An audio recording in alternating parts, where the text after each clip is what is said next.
back on site, and today I'm working by this well line. As you recall, the trench was done from the well back up through here, and just a couple of days ago the well company came in and they attached the water line, which is the blue line you see down here, into the the well conduit. They installed the well, they installed the pump in the well, and they also have the electrical line, which is in the gray conduit, which is running right next to it. So my task for right now is to get the stuff covered up.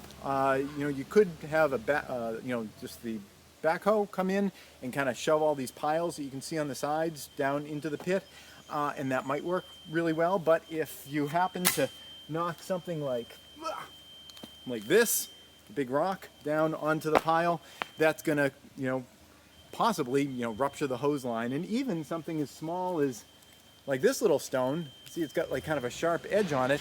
If that happened to be down, pointed down at the water line, it might not do anything right away, but once you start throwing more and more earth down on top of it and it starts, pushing in, and that could rupture your line as well. So what I'm trying to do is make sure that I'm just putting kind of soft dirt in on top of it, and there's plenty of it here. It's not that big of a thing. I'm just making sure that there's no real big stones, and if there are any big stones, that they're held back away from the, that's questionable. Might as well toss it off. Just making sure that they are not down, pressing against the line.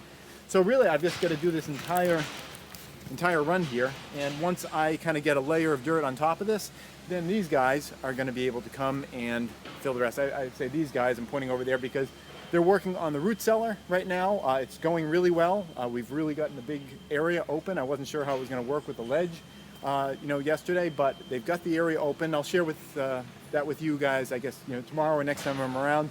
We'll go over there and just kind of see how that results, but it's looking like that's going to work out really well. But for me right now, I just got to focus on getting this thing covered up. That's it. Thanks for watching.